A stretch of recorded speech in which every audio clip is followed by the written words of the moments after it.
let's just look historically at this problem. This is not a new problem.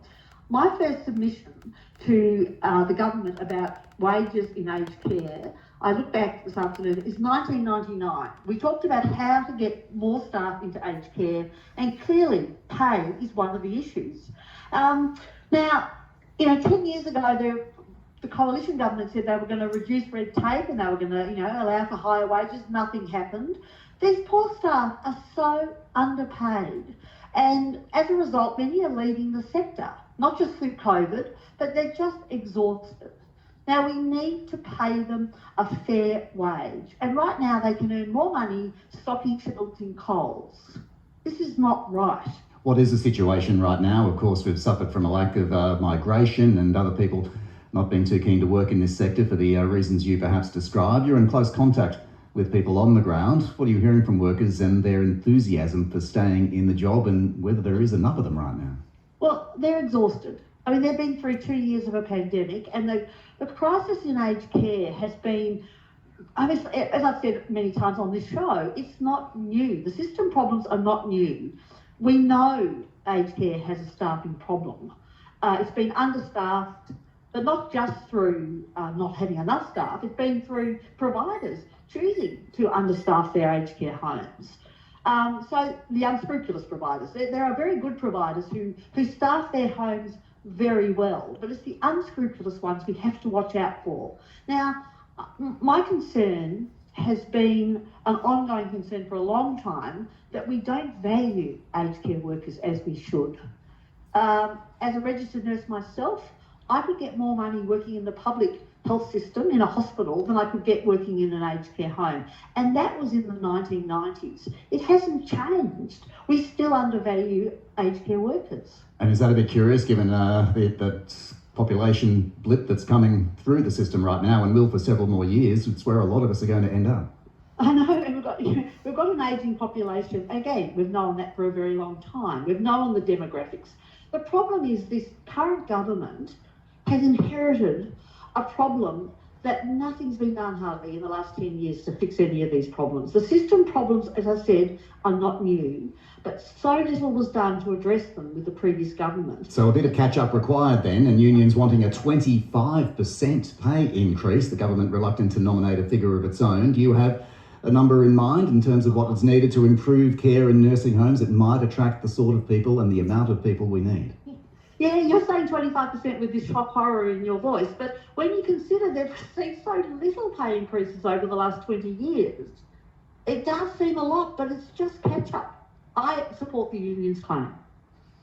When the Fair Work Commission awards a pay increase, do you agree that the federal government should cover the costs for both the public and those in the private sector? Some facilities frightened that might just be a bridge too far for them to be able to afford that kind of pay increase and might lead to facilities shutting their doors.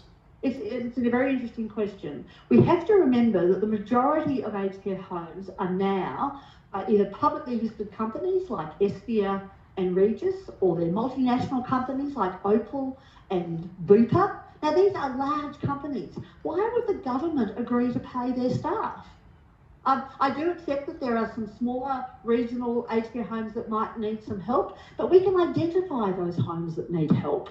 We don't need to, across the board, anymore just give money to these large companies without any transparency around how they're spending it. Let me just quickly say that the previous government gave every aged care home $10 per resident per day increase in funding towards the end of their term.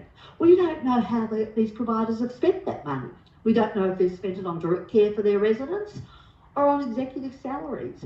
We need financial transparency before we start handing out more money to aged care homes. Is there potential for some of the costs or prices to be increased if they do have to take on board such a pay increase?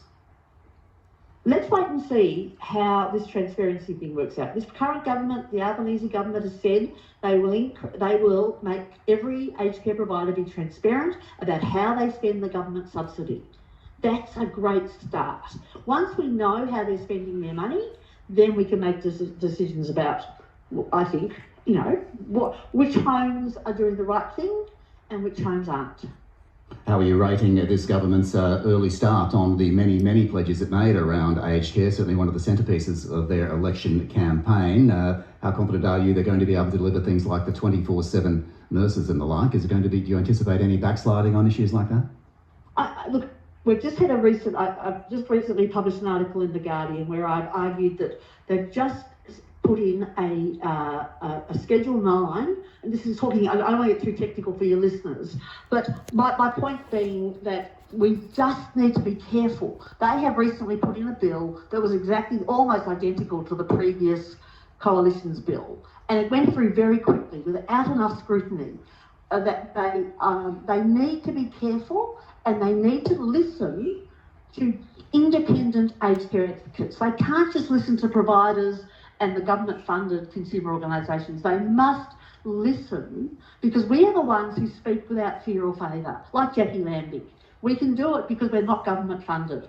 They need to listen, and I feel like a little bit of a Schedule 9 slipped through without enough consideration, and I'm concerned about that. So please, I'm just as a plea for the current government, please listen to human rights lawyers, elder abuse lawyers, independent advocates, because they will tell you, they will help you fix the system, and they will help you to reform it in a way that improves the quality of life of residents in aged care homes.